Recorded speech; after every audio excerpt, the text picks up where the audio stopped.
तो जैसा कि लास्ट एपिसोड में हम लोगों ने देखा था, लियो वो एक प्रिंसेस से उसका मैप फ्रेगमेंट छीनने की कोशिश करता है। वह प्रिंसेस कुछ ज़्यादा ही खतरनाक होती है, जिसकी वजह से लियो को उससे फ्रेगमेंट छीनने में काफ़ी ज़्यादा दिक्कत का सामना करना पड़ता है। मगर हमने देखा था कि वहाँ पे एक और लेडी थी आ गई थी, जिसे वो सब लोग ग्रेनी कहते हैं क्योंकि उसकी एज लगभग 2000 साल से भी अधिक की थी। वो लियो पर कभी कंधे पर चढ़कर उसे पकड़ती तो कभी उसके शोल्डर पर चढ़ जाती, मगर किसी भी तरह से वो लियो उसे अपने ऊपर हावी होने नहीं देता। अपने दोस्तों को बचाकर वहाँ बहुत दूर लेके जाता है। वो उन लोगों को बताता है कि लियो को अब एक फ्रेगमेंट मिल चुका है जो कि उसने ग्रेनी से छीन लिया था। मगर जिस जगह वो लोग दोबारा जाते हैं वहाँ पे ऑलरेडी ग्रेनी कुछ और मास्टर के साथ मौजूद थी। वो अपना वो फ्रेगमेंट वापस लेना चाहती थी। वहाँ पर वो ये घमासान लड़ाई शुरू हो गई थी, जिसमें एक नाइन चाइल्ड भी आ जाता है। मगर यहाँ पे लियो अपने उसी सन ऑफ गॉड फर्नेस को यूज करता है, जो कि इतना ताकतवर होता है कि वो सारे के सारी वेपन्स को अकेले होल्ड कर लेता है। साथ में बहुत सारे मास्टर को भी एक ही बार में खत्म कर देता है।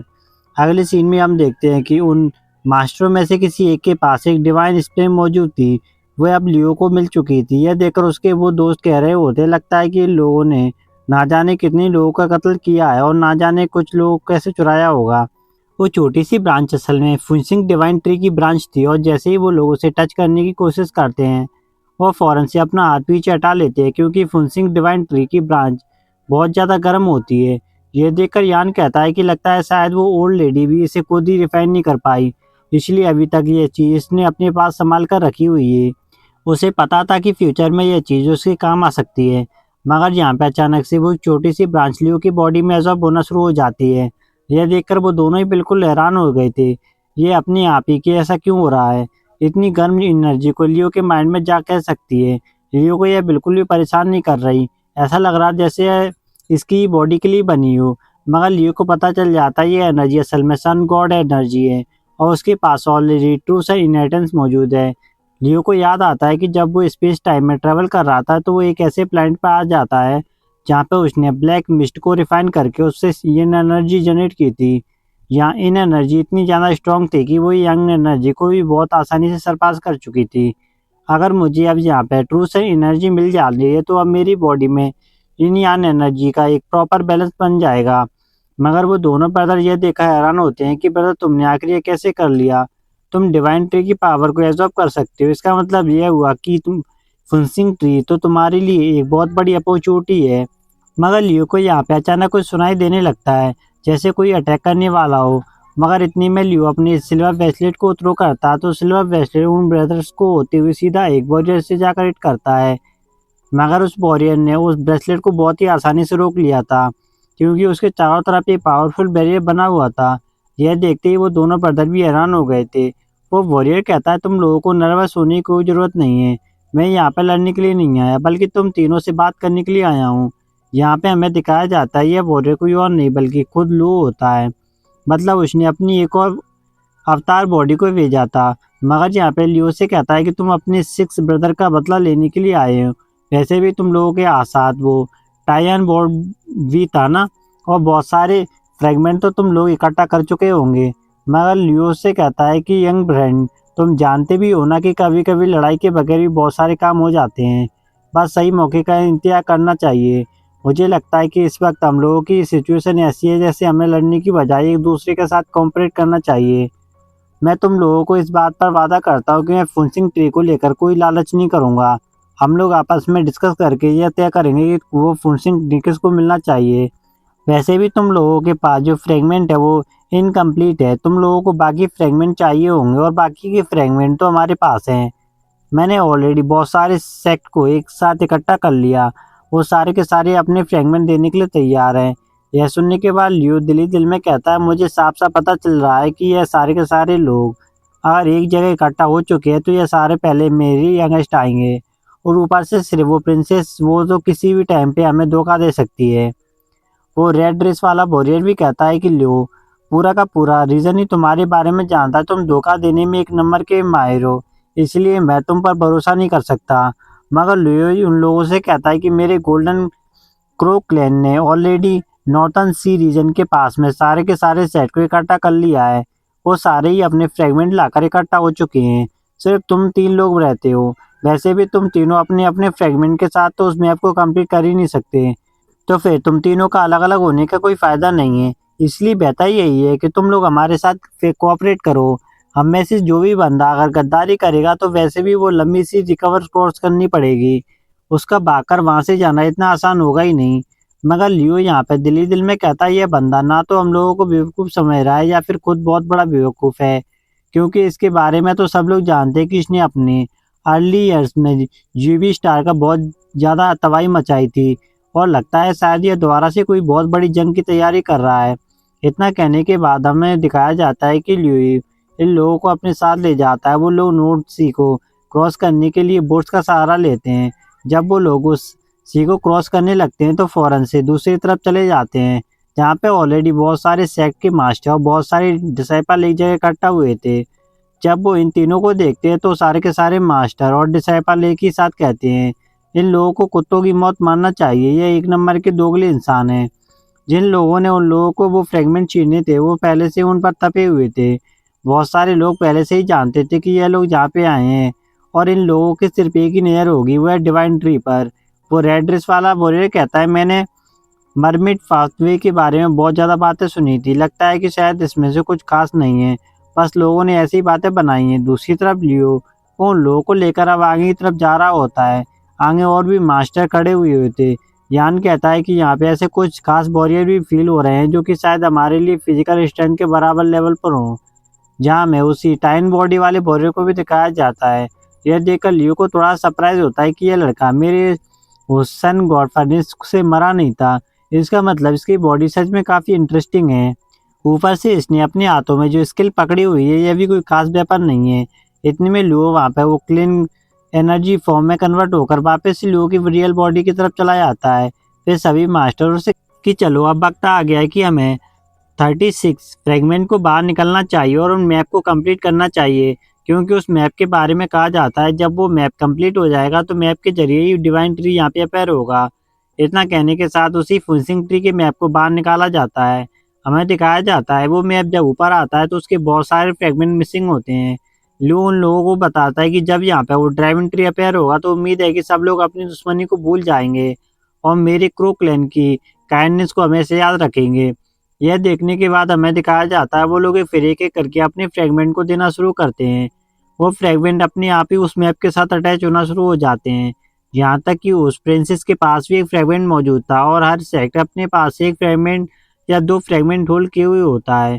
मगर आखिरी वाले फ्रेगमेंट लियो के पास थे तो यह देखकर लियो भी अपने दो फ्रेगमेंट बाहर निकालता है जो कि सबसे खास फ्रेगमेंट थे, और उन फ्रेगमेंट के कंप्लीट होते ही वो मैप भी कंप्लीट हो जाता है।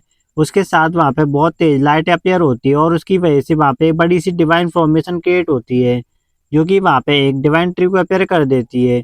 वो फुनसिंग डिवाइन ट्री जैसे ही वहाँ पे अपेयर होता है तो उसके चारों तरफ एक पावरफुल बैरियर बन जाता है।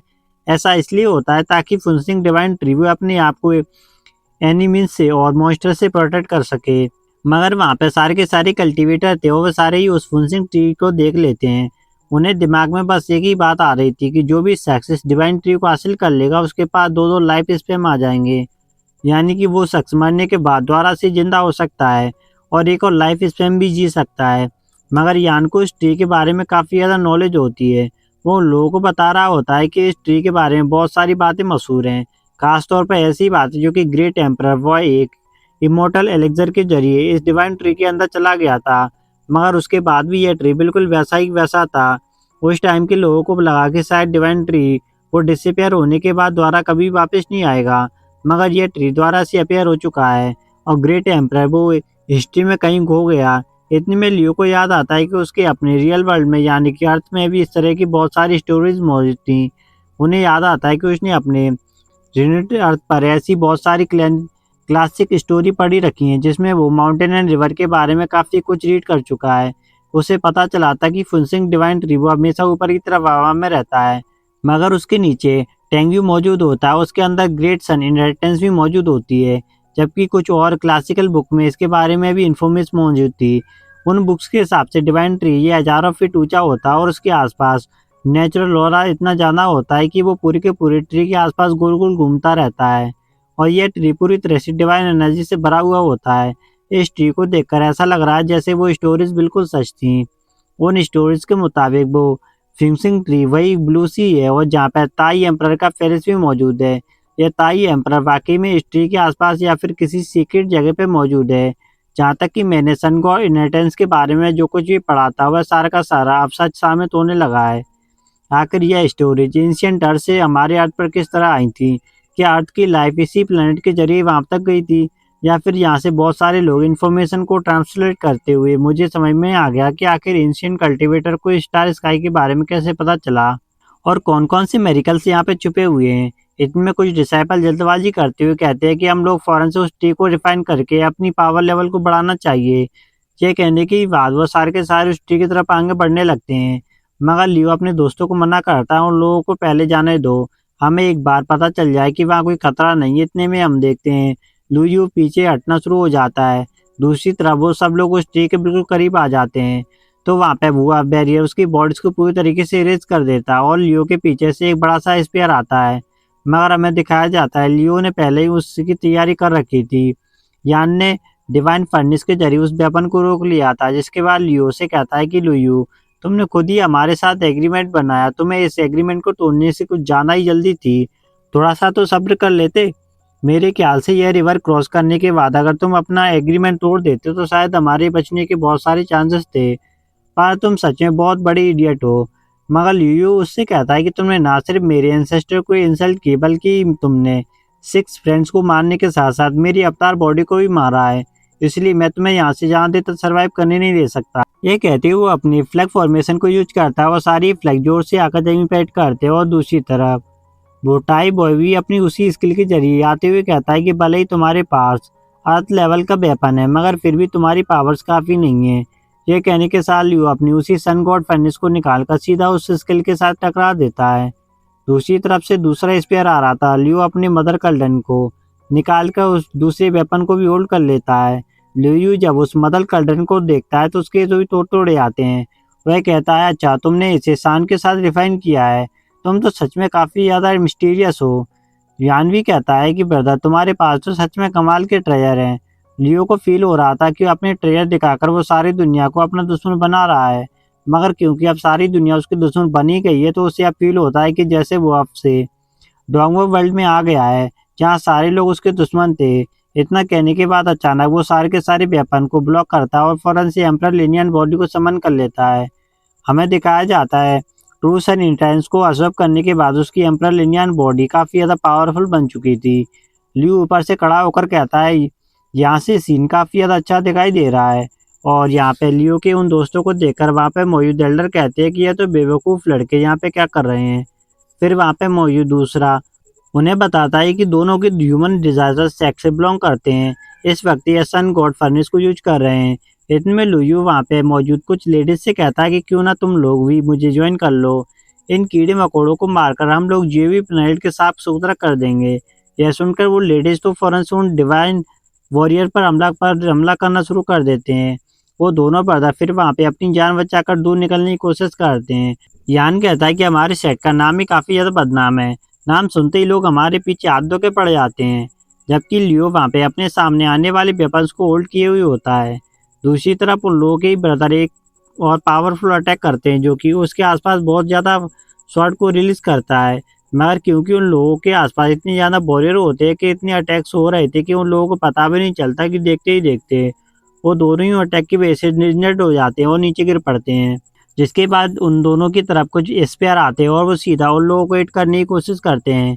मगर अचानक से लियो ने बचाकर अपनी फुल पावर को शो करता है और हमें देखते हैं लियो वहाँ पे अपनी इमोर्टल प्लेटफॉर्म पावर को यूज करके साथ साथ सेंगजू इनर्टेंस को भी यूज करता है, जिसके साथ वो अब वहाँ पर मौजूद जितने भी पावरफुल वेपन होते हैं उन सारे के सारे वेपन्स को एक ही बार में होल्ड कर लेता है।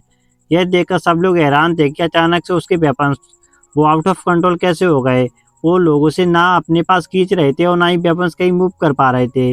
लियो की पावर देखते उसके दोस्त भी बिल्कुल दीवाने हो जाते और कहते हैं, ब्रदर तुम तो सच में लाजवाब हो। जबकि लियो वहाँ पे बिल्कुल बेबस खड़ा था। वह देखता है कि उसका वेपन वो उसके कंट्रोल में ही नहीं है। वो लियो को मारेगा कैसे और लियो आखिरकार किस तरह की सीक्रेट टेक्निक को यूज कर रहा है। यह देखते ही वो समझ जाता है अब लियो पलट कर वार करने वाला है, इसलिए वो सब उससे दूरी बनाने की कोशिश करते हैं। मगर लियो उन दोनों दोस्तों से कहता है, क्या तुम दोनों सन गॉड फर्नेस की ट्रू पावर को यूज करके देखना चाहते हो? ये कहने की देर थी कि वे दोनों ही फौरन से उस फर्नेस को पूरी तरीके से चार्ज करना शुरू कर देते हैं। वो रेड ड्रेस वाला वॉरियर कहता है कि नेचुरली यह सन गॉड फर्नेस सिर्फ डुनटियान को एक्सेप्ट करता है, मगर आज ये हर तरह की पावर को एक्सेप्ट करने वाला है और इस पावर को आज भी कोई नहीं बचा सकता। जैसे ही लियो अपनी एक हाथ से उस फर्नेस को हल्की सी एनर्जी देता है, तो उससे इतनी जोरदार एनर्जी रिलीज होती है कि वह एनर्जी वेव अपने सामने आने वाले हर एक बैरियर को पूरी तरीके से कुचल कर रख देती है। लियो उन लोगों से कहता है कि अगर तुम लोग लड़ाई में हार जाते हो तो हम लोग आखिर में सन गॉड फर्नेस को यूज करेंगे और सीधा टैंक वैली की तरफ निकल जाएंगे। मगर लियो उन्हें जाते हुए देखकर कहता है, चाहे कुछ भी हो जाए इन्हें यहाँ से भागने मत देना, चाहे इस रिवर को क्रॉस नहीं करना चाहिए। अचानक वहाँ पे उसी प्रिंसेस को देखते हैं। वह कहती है कि कौन है यहाँ पे जो मिस्टीरियस फर्नेस यूज कर रहा है। यूवी स्टार में चाहे कोई भी पास्ट हो या प्रेजेंट, सब मेरे कंट्रोल में है, क्योंकि मैं प्रिंसेस ऑफ यूवी हूँ और मैं तुम लोगों को आज सरप्राइज करने आई हूँ। इतना कहने के साथ वो अपनी उसी जाइंट टावर के जरिए उन लोगों को सरप्राइज करने की कोशिश करती है। मगर अचानक एक और वरी लियो पर इतनी स्पेयर की बात करता है और लियो को उसे फौरन डॉज कर लेता है। जिसके बाद वहाँ पे लियो भी आ जाता है, मगर लियो अटैक को भी लियो आराम से डॉज कर लेता है। लियो उस पर पलटवार करता है। दूसरी तरफ उस प्रिंसेस को अपने उस टावर को वापस अपनी नेचुरल साइज में लाना पड़ा था, क्योंकि अगर वो अटैक करती तो उसके अटैक उस लियो को भी हिट कर जाता। जिसके बाद हम वहाँ पे उस रेड ड्रेस वाले वॉरियर को देखते हैं, जो कुछ ज़्यादा ही भड़का हुआ था, क्योंकि उसे खूबसूरत लड़कियों से पिटना पसंद नहीं आता। ऊपर से वो उस लड़की से कहता है कि तुमने ग्वान हाई टावर को मेरे ऊपर यूज करके अच्छा नहीं किया। चलो देखते हैं तुम्हारे वो टावर ज़्यादा ताकतवर है या फिर मेरा यह फर्नेस ज़्यादा ताकतवर है। ये कहने के साथ उस फर्नेस का ढक्कन को उतार देता है, जिस पर यान उससे कहता है, तुम एक बार में ही इसकी सारी एनर्जी को यूज मत करो। वो होली माइंड यान है, मगर उसका भाई कहता है कि मुझे अब किसी की कोई परवाह नहीं। यहाँ पे वो प्रिंसेस अचानक पीछे से अपनी उसी गुआनयान ट्रेजर का यूज करते हुए लियो को उस ट्रेजर के अंदर लॉक करने की कोशिश करती है, तो लियो खींचा चला जाता है और उस गुआनयान ट्रेजर के अंदर बंद हो जाता है। जबकि वो रेड ड्रेस वाला बोरी उस लड़की को ही अपनी उस फर्नेस के अंदर खींच कर बंद कर देता है।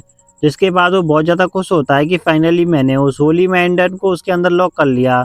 मुझे यकीन नहीं आ रहा कि मैंने उसके साथ साथ गुआनहान ट्रेजर को भी लॉक किया है।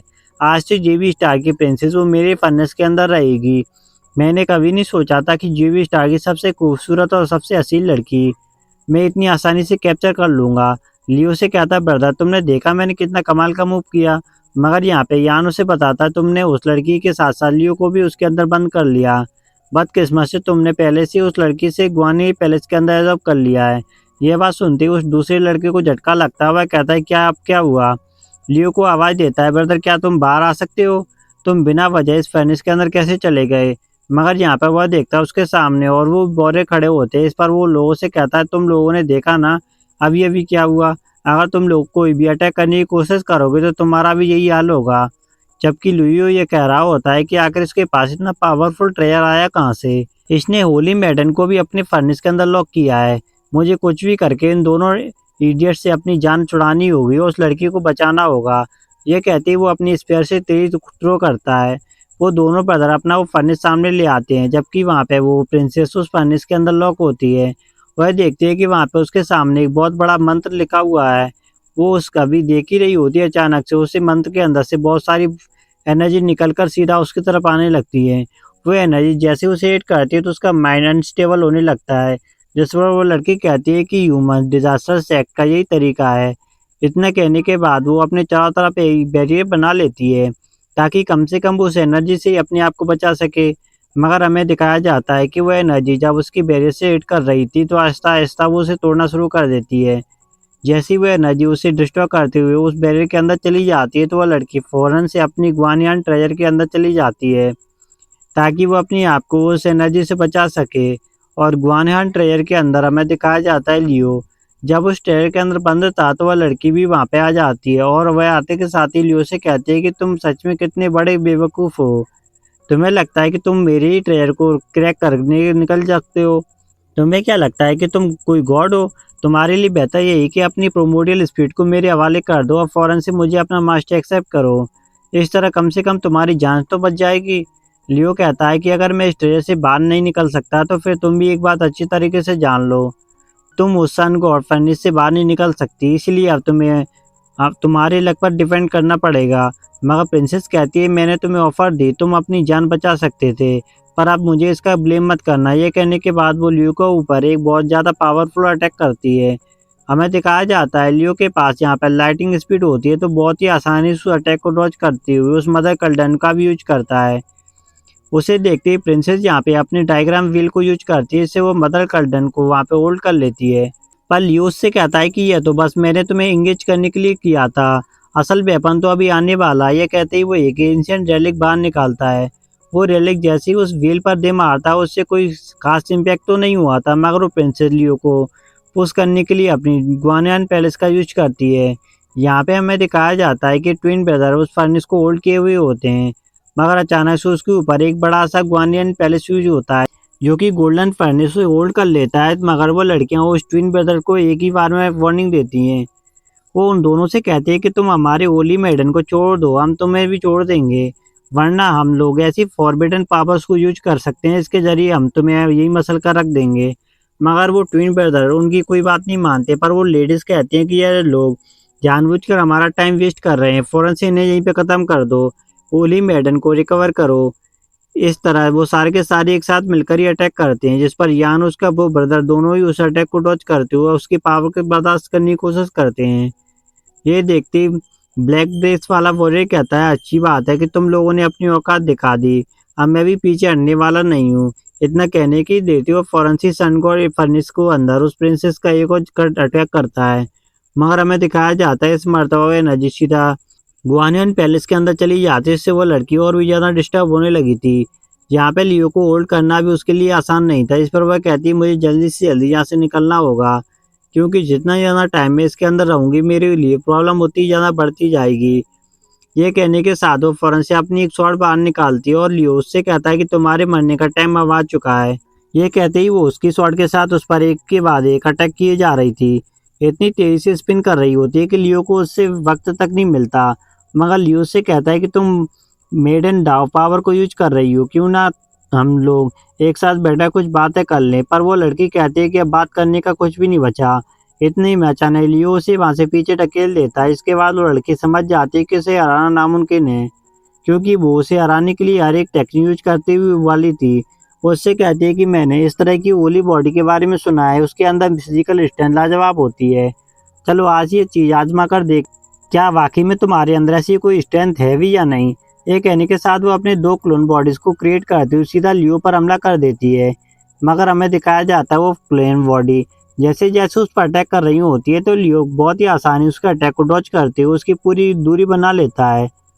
वह फौरन से हवा में ऊपर जाती है, यिन यान पावर को भी एक्टिवेट कर लेता है और वो लड़की अपनी बॉडी से पहली मर्तबा यिन यान पावर को अपने सामने यूज होते हुए देखती है। लियो सिर्फ एक ही चुटकी के साथ उसकी दोनों की दोनों क्लोन बॉडीज को डिस्ट्रॉय कर देता है। यह देखकर वह खुद भी काफी ज्यादा सरप्राइज होती है कि आखिर ये कैसे पॉसिबल है, कि आखिर ये लड़का जो कि मुझसे 7 रिल्म आमदा हुए है, यह मेरी स्पिरिचुअल बॉडीज को कैसे डिस्ट्रॉय कर सकता है। लियो को कहते हैं कि चलो देखते हैं कि तुम कितनी देर तक मेरे अटैक से बच पाते हो। लियो कहता है कि फेरी, तुम्हें क्या लगता है कि तुम अपनी रियल पावर के जरिए मुझे सप्रेस कर पाओगी? मुझे सप्रेस करने के लिए तुम्हें कम से कम दाव लेवल की पावर चाहिए। यह कहने के साथ वो दोनों ही दूसरे की तरफ तेजी से आगे बढ़ते हैं और वो जोरदार पंच दे मारती है, दोनों ही अपना पूरा जोर लगा रहे होते हैं। इसी सीन के साथ ये वाला एपिसोड यहीं पे खत्म हो जाता है। आशा करता हूँ ये वीडियो या एपिसोड आपको पसंद आएगा। अगर यह वीडियो या एपिसोड आपको पसंद आए तो प्लीज इस पे एक लाइक और एक कमेंट करके मेरे चैनल को सब्सक्राइब कर देना। मैं मिलता हूँ आपसे अगली वीडियो में।